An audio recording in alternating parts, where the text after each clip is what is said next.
Hello Internet, welcome back to my channel. So today I'm going to be bringing you the video that I promised before. I will be doing the iPhone 6s phone review.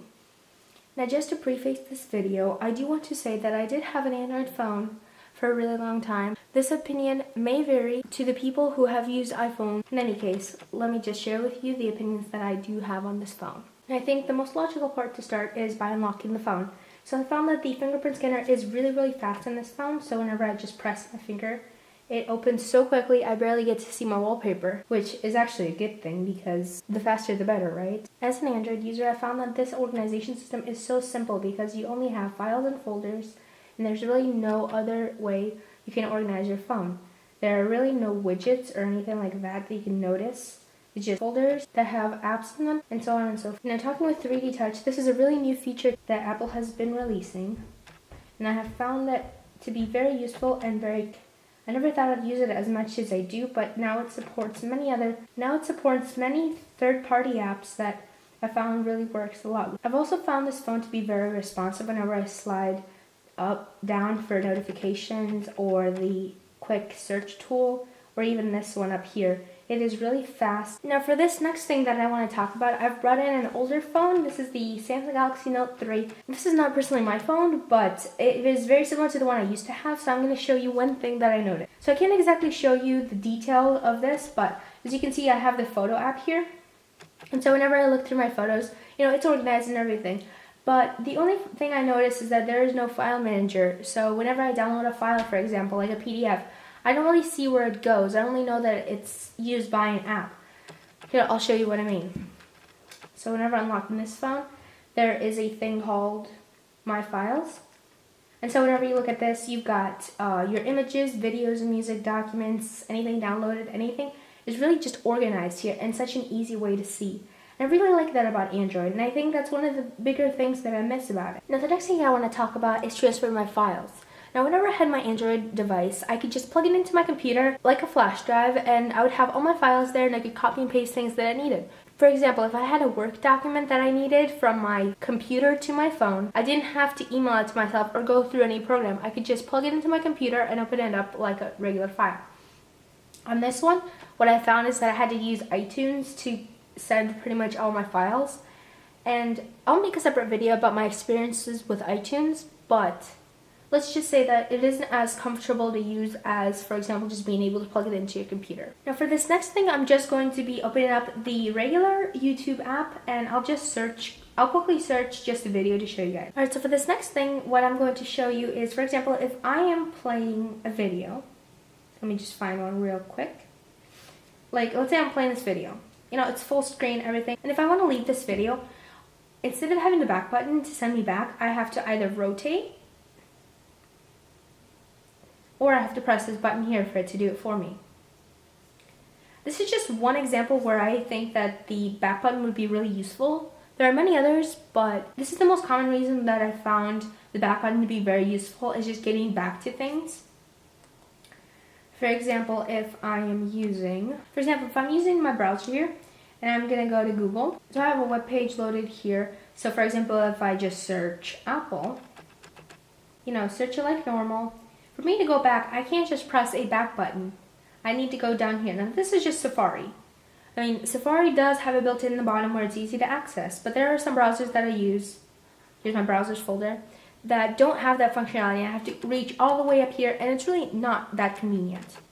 So for the next thing that I'm going to be showing you is I'm going to send a text message to myself, and we'll see what happens. And you can see that I got the text and everything. So you can see I have a different notification out here. So for me to close it, I have to slide and close. Now I think that's very inconvenient, because instead of just being able to close it, I have to also press another button, therefore adding another step. So for me to answer this text message, all I have to do is now I have to slide over, and I'll just use my fingerprint scanner here. Now I did find this very hard to get used to. This was completely different than what I'm used to on my old phone. So I'm going to text this person back. And the layout of the text messages are so different, but I did find that the group texts are so much easier to follow. There goes the text. So there are pluses and minuses, like for example here, I have to do that, or press this twice. Now, I found that really, really inconvenient for myself. For the next thing here, I found that I really miss my widgets. As you saw in my previous video, I had at least 3 widgets. Now here what I found the equivalent to be is this notification center thing. I installed this app because I got curious as to the different calendars and stuff like that. So it actually had a built-in widget, if you can call it that, in the notification center.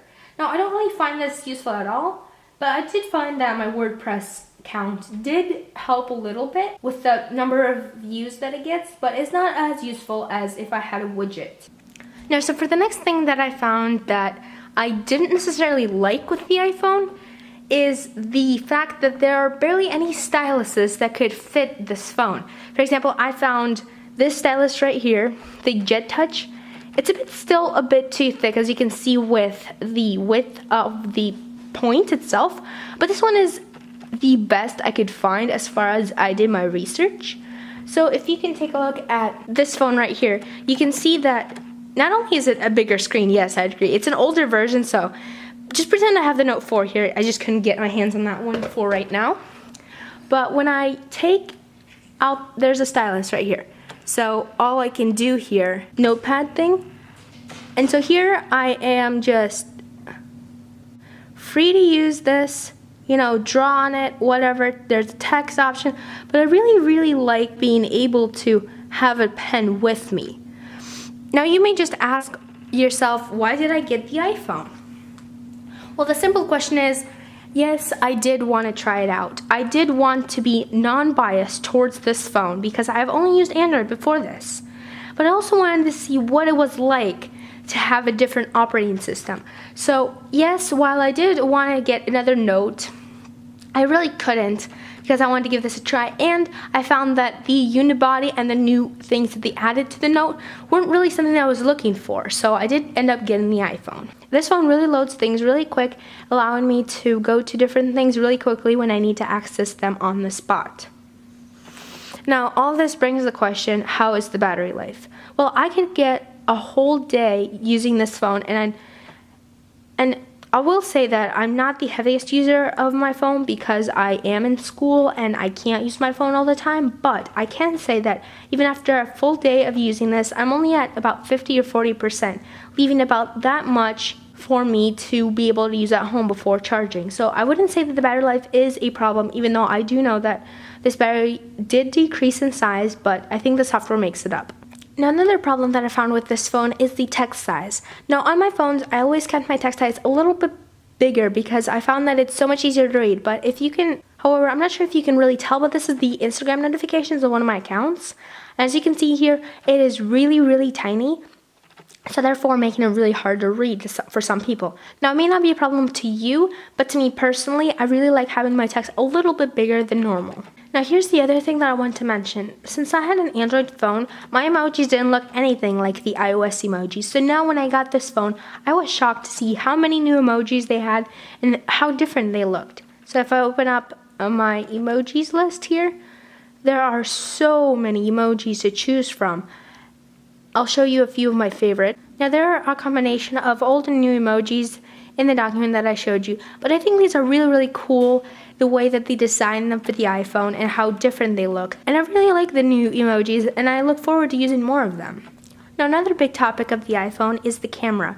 Now, I am not going to go into too much detail of this camera. However, if you guys do want me to talk about the camera and the quality and all that, please leave me a comment and I will do the video. I will say that Apple did leave a lot of apps that you can't exactly hide or delete, and that is the same case for Android, but I did find some of them, you know, really pointless, like who would use stocks ever, you know, those types of things. But one of the apps that I did find myself really curious with is the iMovie app. Now, this is a completely different app than what I've normally used to for editing photos and videos. So I'm not sure if I'll ever use it, but it is really a good feature to have. For example, if I film something with my phone and I need to edit it right there and there. So it's really useful, but I'm not sure how much I'll use it personally. Now, I left the topic of gaming on the iPhone for the last thing that I'm going to talk about today because I'm not sure that a lot of my viewers are going to be big fans of gaming on the iPhone, so that's why I left it to the end. I left the gaming part of this video for last because not everyone is a gamer and I wanted to get the important stuff out of the way first. So I'm not really big of a gamer. I don't have that many games on my phone, but I did find that one of the high demanding games is this app right here. But I did find that one of the most demanding apps is this Smashy Road game. And so I'm sure all of you have seen a game like this. You just have to race around and not get caught. And yeah, I'm not very good at this. I just got this game really recently and I can't play behind the camera. But you get the gist. But if you look at how smooth this is such a good improvement with the iPhone, because gaming can be a big part of someone's iPhone, and having a good platform to play the game on, not have it really stuck or not really stopping after every frame is really important. I really like how smooth it is. And this is the Samsung Galaxy S4. You can see that there. It's a pretty old phone, but I wanted to compare the gaming options. You can see there are a few games loaded here. But if you load the same exact game,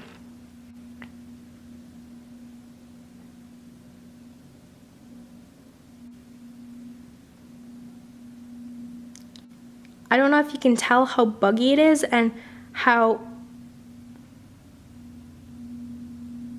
the performance isn't as great as it could be.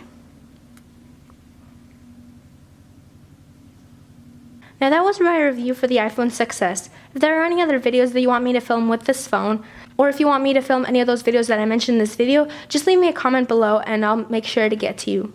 Thank you all for watching, and I'll see you next time. Bye!